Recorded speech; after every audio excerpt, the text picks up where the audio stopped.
सभी को नमस्ते और आप सबका स्वागत है आज के इस 9 बजे वाले कार्यक्रम में। और आज हम एक बार फिर से बात करेंगे शाहरुख भैया की। शाहरुख खान पे मैंने पहले भी 2-3 वीडियोस में रेफर किया है इसे। ये जितनी खान ब्रिगेड है, शाहरुख है, सलमान है, आमिर है और वो सैफ है, इनमें से जो सबसे ज्यादा इस्लाम को डिफेंड करने की कोशिश करता है, या जिसे हम सबसे ज्यादा जिहादी बोल सकते हैं, वैसे तो अपने आप में थोड़ा डिबेटेबल हो जाएगा कि किसे माना जाए, लेकिन शाहरुख वोकल ज्यादा होता है। और अभी कल मुझे इसका एक वीडियो देखने को मिला था जिसमें वो बता रहा है कि जो जिहाद है हमारा, जो इसमें इस्लाम में जिसके बारे में बात की जाती है, वो एक बड़ा मिसअंडरस्टूड वर्ड है कि उसका मतलब कोई लड़ाई झगड़ा करना नहीं है।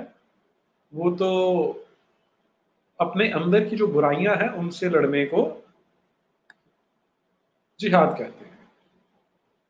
लेकिन इसमें अब जो आम लोगों के लिए समस्या आ जाती है वो ये है कि हमारे देश में एक बहुत बड़ा वर्ग ऐसा है जो शाहरुख खान जैसे लोगों को बहुत सीरियसली लेते हैं, उन्हें पसंद करते हैं, उनको फॉलो करते हैं। तो इस प्रकार के जो लोग हैं वो इस झांसे में बहुत जल्दी फंस जाते हैं। और यूं तो गांधी जी के समय से ही ये नौटंकी चल रही है कि जो जिहाद है वो अपने अंदर की बुराइयों से लड़ने की बात होती है। लेकिन ये जो शाहरुख खान जैसे लोग हैं इसको एक बिल्कुल नए लेवल पे ले जाते हैं। और हमारा समाज क्योंकि शुरू से ही मिसगाइडेड रहा है पिछले 100 वर्षों में, तो वो इस चीज को बड़ी जल्दी अपना भी लेते हैं। तो आज हम ये समझने का प्रयास करेंगे कि जो ये जिहाद शब्द है इसका क्या अर्थ है और क्या ये वाकई अपने अंदर की बुराइयों से लड़ने की बात है, जैसा हमारे जो ज्ञान ग्रंथ हैं, जो हिंदू परंपरा के ज्ञान ग्रंथ हैं, वो जिसकी बात करते हैं, क्या वैसा ही है। लेकिन उससे पहले शेयर लाइक सब्सक्राइब तो करें ही। आज एक जो अजीत भारती जी के साथ हुआ है वो बहुत ही दुखद है और ऐसा लगता है कि कहीं ना कहीं कुछ बहुत गलत हो रहा है।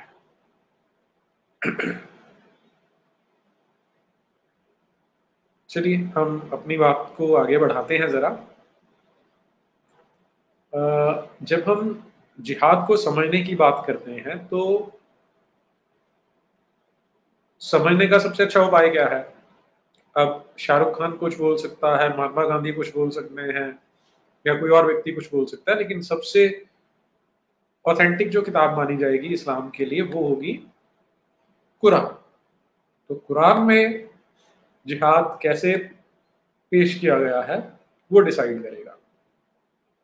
तो आज मैंने ये सोचा है कि हम सिर्फ 3 आयतें देखेंगे कुरान की जो बताएंगी कि जो जिहाद है अपने अंदर की बुराइयों से लड़ना है या कहीं बाहर कोई लड़ाई झगड़ा हुआ है। तो इसके लिए मैं जिस वेबसाइट का उपयोग कर रहा हूँ इसका नाम है तंजील.net और इस पर लगभग सभी जो प्रमुख भाषाओं में इस्लाम के जानकार रहे हैं, जो इस्लाम के ज्ञाता रहे हैं, उनकी ट्रांसलेशंस दी गई हैं। तो मैं सबसे पहले आपके साथ शेयर कर रहा हूँ इसका जो चौथा चैप्टर है सूरा निसा, उसकी आयत नंबर 92। देखिए क्या बताती है। और किसी ईमानदार को ये जायज नहीं कि किसी मोमिन को जान से मार डाले। अब यहाँ पहली चीज जो आपको समझने कि ईमानदार का अर्थ क्या है। हमें बॉलीवुड ने इतना बेवकूफ बना दिया है कि हम ईमानदार का अर्थ ऑनेस्ट समझने लग गए हैं, जबकि ईमानदार, ईमान होता है इस्लाम, तो ईमानदार यानी जिसने इस्लाम को अपना लिया है उसे ईमानदार कहा जाता है।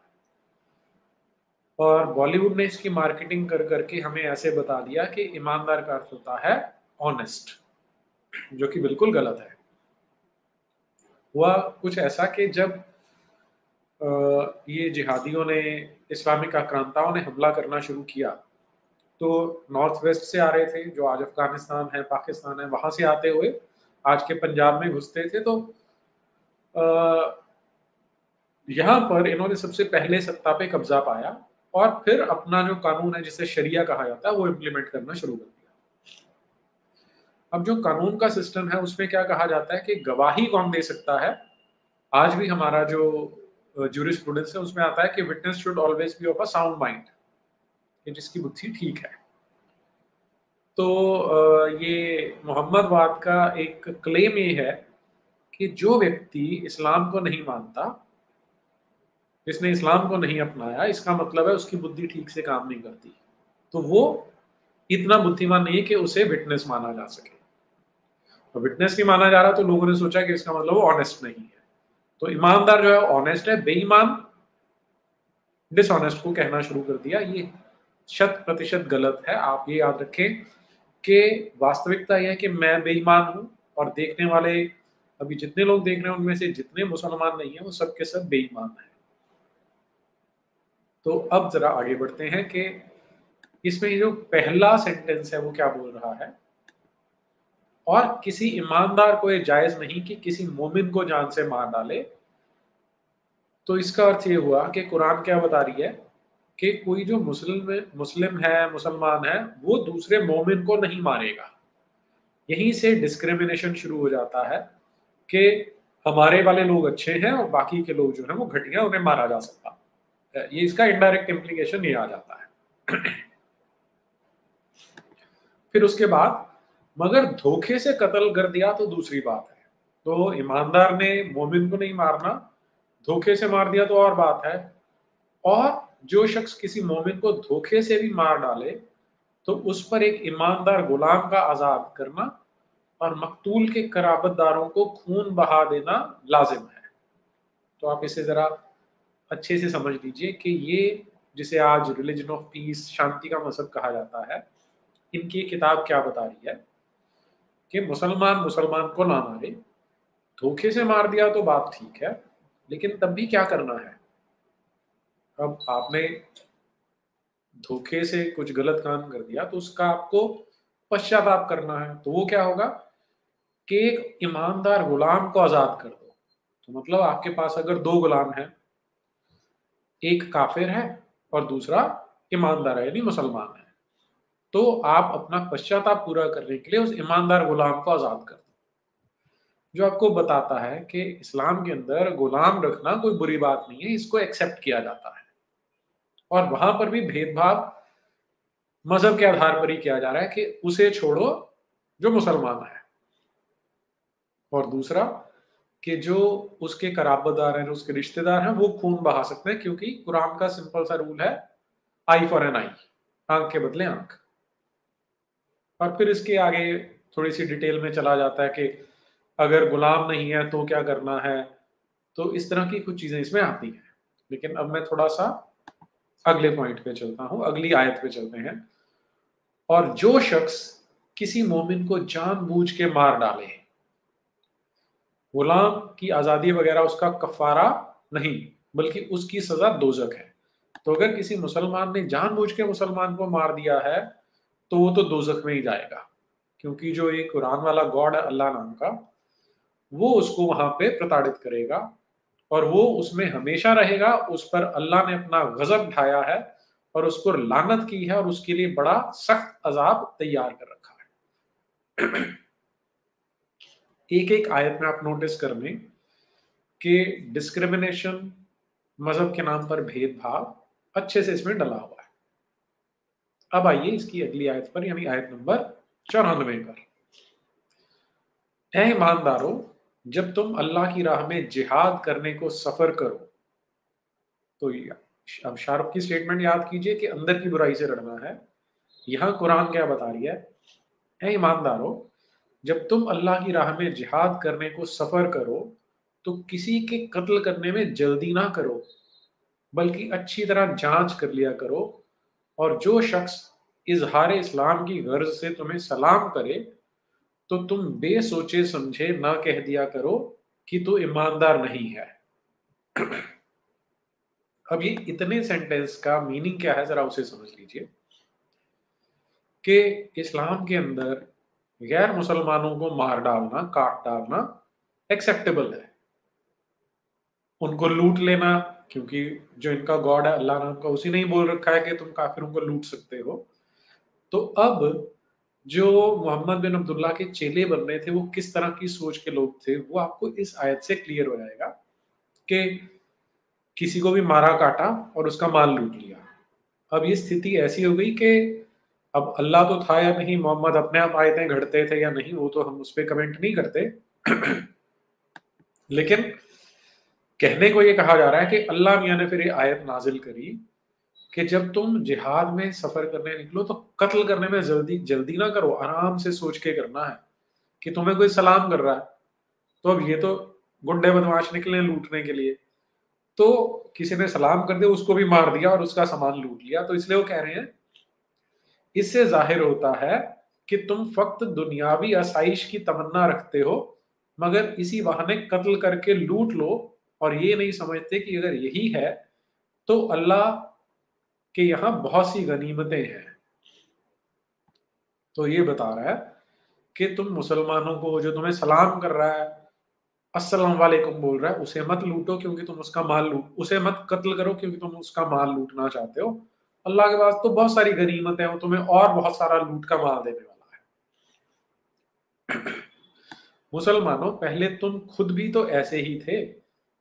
अब ये क्या बता रहे हैं, पहले से पढ़ लेते हैं। मुसलमानों, पहले तुम खुद भी तो ऐसे ही थे, फिर अल्लाह ने तुम पर एहसान किया कि बेखटके मुसलमान हो गए।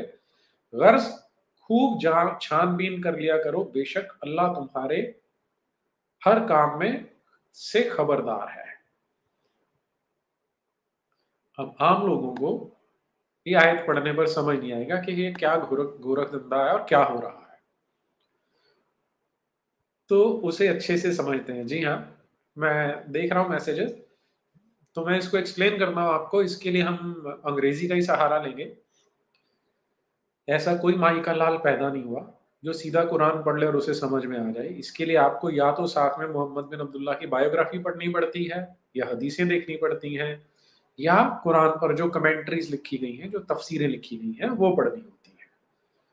और इन तफसीरों में से जो सबसे ऑथेंटिक मानी जाती है उसे कहा जाता है इब्न कसीर की या इब्न कथीर की तफसीर है वो, जो आज से 700-800 साल पहले लिखी गई थी। ये बताना इसलिए ज़रूरी है कि कहीं आप बोल देंगे कि इब्न कथीर तो संघी था जिसने इस तरह की तफसीर लिख दी, या आर्य समाजी था, या भक्त था, इस तरह की बातें बहुत बनती हैं। तो आप ये याद रखें कि इब्न कथीर ने आज से 700-800 साल पहले ये तफसीर लिखी है जो मैं अभी आपके साथ शेयर करने लगा हूँ। और इसमें इस आयत की जो बैकग्राउंड है वो समझाई गई है, तो मुलाहिजा फरमाइए इस पर।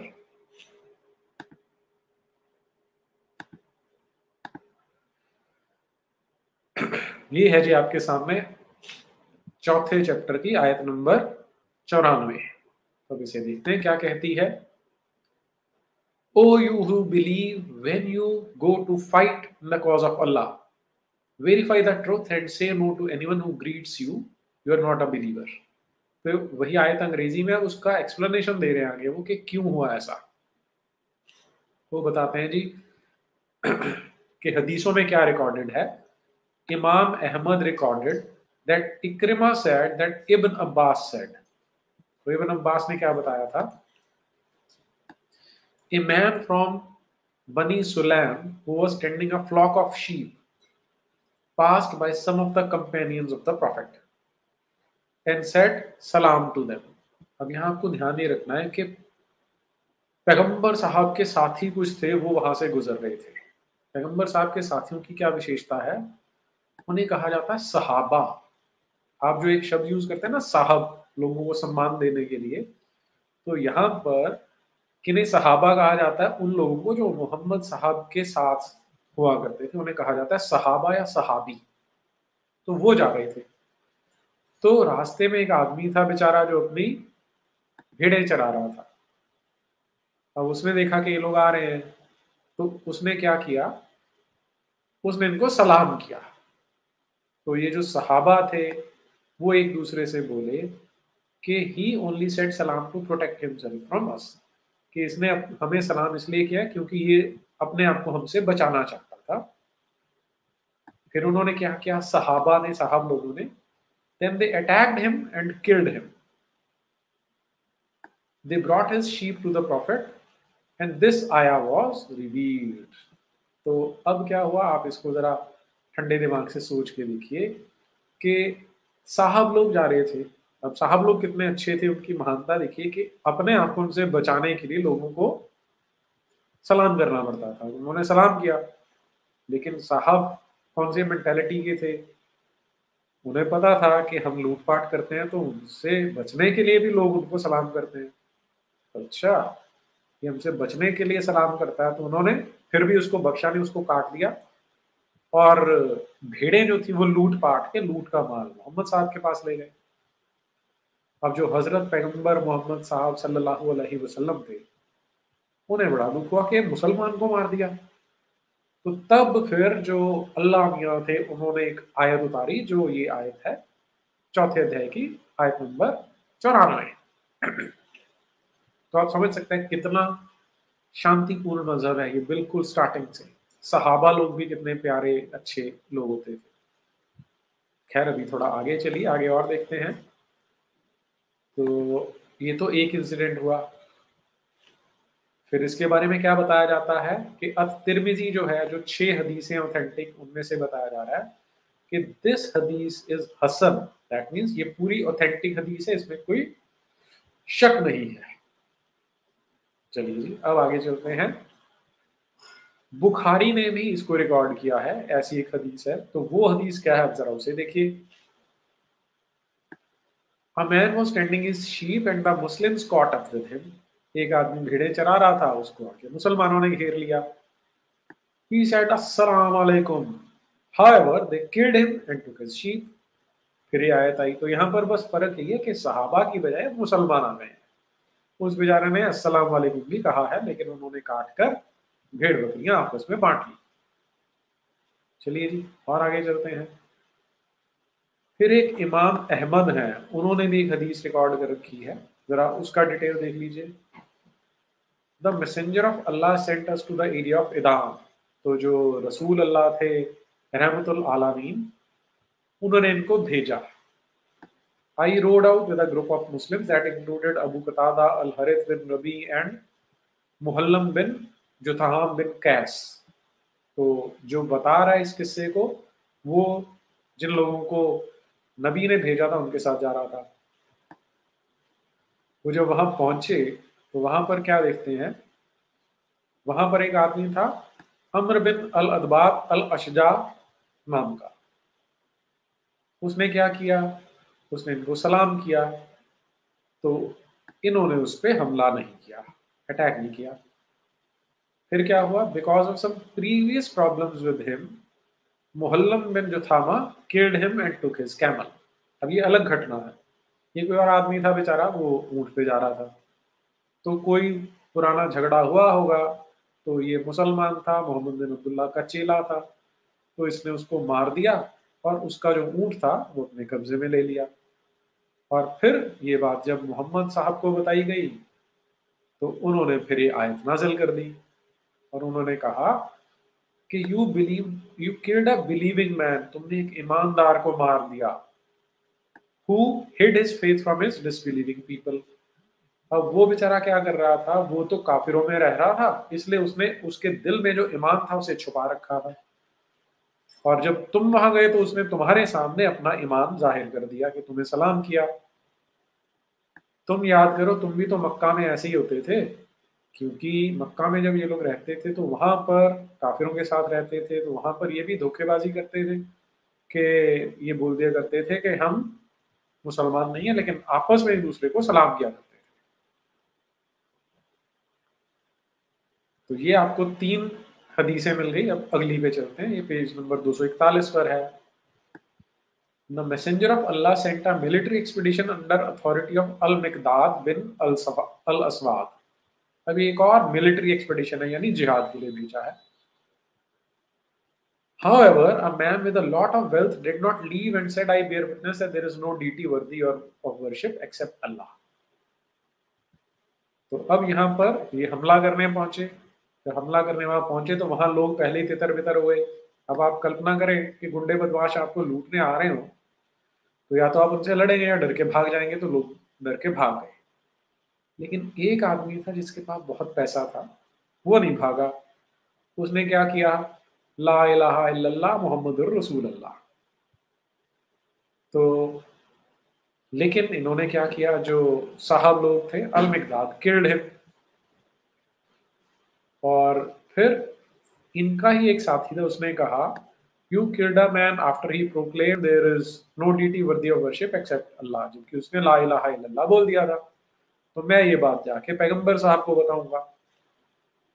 तो जब ये बात क्षमा कीजिए, जब ये बात पैगंबर साहब को बताई गई तो फिर ये आयत नाजिल हो गई जो आपने देखी है। तो यहाँ आपको समझ में आ रहा है कि कितना प्यार है जब ये जिहाद करने जाते थे। और फिर इसके अंत में उन्होंने बड़ा स्पष्ट बताया है कि तुमने क्या कहा, you are not a believer seeking the perishable goods of the worldly life, कि तुमने क्योंकि उसका माल लूटना था जो कि पेरिशेबल है, इसलिए तुमने उसको मार दिया, जबकि वो ईमानदार था तो आपने उसे नहीं मारना था। ये है मॉरल ऑफ द स्टोरी। तो अब आपको स्पष्ट हो गया होगा कि शाहरुख खान जैसे लोग जो हमारे ही पैसों से खाते हैं लेकिन हमें ही धोखा देते हैं।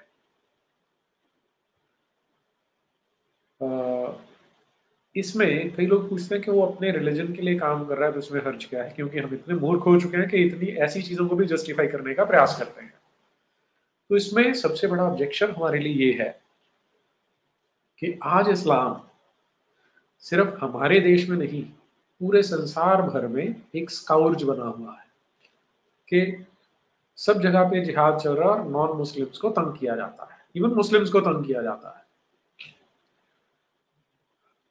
अब अगर ये ऐसी सिचुएशन में है कि इसको लोग सुनते हैं और जो इसकी फैन फॉलोइंग है, जो इसको पैसे देकर अमीर बनाया जिन्होंने, वो मुझ जैसे आप जैसे लोग ही हैं जो इसकी टिकट खरीद कर वहां जाके देखते हैं। तो एक तरह से हमसे कमाई करता है वो और हमें धोखा देता है, क्योंकि उससे अल्टीमेटली हमारी सभ्यता को नुकसान होता है। इसलिए इन लोगों को या तो सच बोलना चाहिए या फिर हमें इनका प्रतिकार करना चाहिए।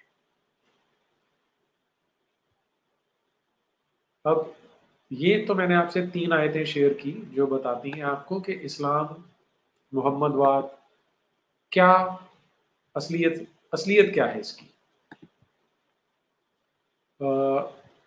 और इसके मूल में क्या है, अब जरा अगर हम उसकी भी इससे पिछली 4-5 आयतें देख लें तो वहां से वो भी एकदम क्लियर हो जाता है। ये उसी चैप्टर में अगर, ओके क्षमा कीजिए, इसे मैं हटाता हूं अभी।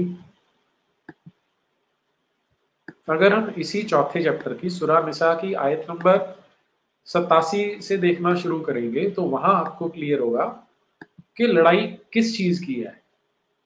अल्लाह तो वही परवरदिगार है जिसके सिवा कोई काबिल परस्तिश नहीं, कि अल्लाह की परस्तिश करनी है, उसी को, उसी के लिए नमाज करनी है और को नहीं करना। वह तुमको कयामत के दिन जिसमें जरा भी शक नहीं जरूर इकट्ठा करेगा। अल्लाह से बढ़कर बात से सच्चा कौन होगा। तो सारे का सारा अंधविश्वास है कि कोई अल्लाह नाम का गॉड है, सातवें आसमान पे बैठा है, उसको छोड़ के किसी की परस्तिश नहीं करनी। करोगे तो कयामत का दिन आने वाला है जो पक्का है, उस दिन तुम लोगों को असलियत पता चलेगी, उस दिन तुम्हें टॉर्चर किया जाएगा। अगली आयत देखिए, मुसलमानों फिर तुमको क्या हो गया है कि तुम मुनाफिकों के बारे में 2 फरीक हो गए हो। मुनाफिक यानी जो दिखने में मुसलमान है, शो अपने आप को मुसलमान करते हैं लेकिन जिहाद नहीं करते। 2 फरीक हो गए यानी 2 हिस्सों में बंट गए हो, एक मुआफिक एक मुखालिफ। तो एक है जो उनका सहयोग कर रहे हैं और एक है जो उनके अगेंस्ट है। हालांकि खुद खुदा ने उनकी उनकी करतूतों की बदौलत उनकी अक्लों को उलट पुलट दिया है। तो जो इनका ये गॉड है उसी ने उलट-पुलट दिया उनकी बुद्धि को और फिर उनको लड़ने के लिए कह रहा है। अब इस तरह की बातें कोई बच्चे को बता रहा हो, उसको मिसगाइड कर रहा हो तो समझ में आता है। लेकिन यहाँ एक पूरे के पूरे देश को, पूरे के पूरे समाज को मिसगाइड करने की कोशिश की जाती है।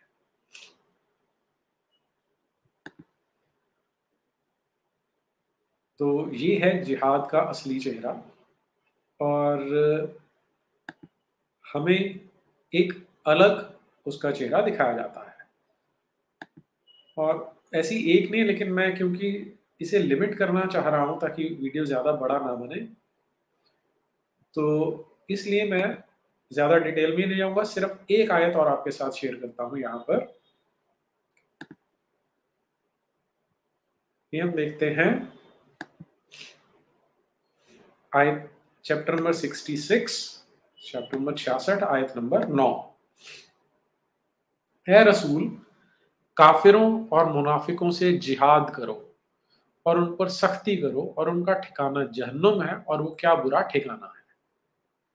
तो यहाँ पर कोई अंदर लड़ाई नहीं चल रही, लड़ाई बिल्कुल काफिरों के साथ चल रही है, मुनाफिकों के साथ चल रही है, उनके साथ जिहाद चल रहा है, उनके साथ किताल चल रहा है और उनके साथ सख्ती करनी है, उन पे कोई दया नहीं करनी। ये है जो गॉड है ये इस्लाम का, वो बताता है। जी, ओके जी। तो मुझे इतनी बात शेयर करनी थी आपके साथ। अब अगर कोई प्रश्न है तो उन्हें लिया जा सकता है।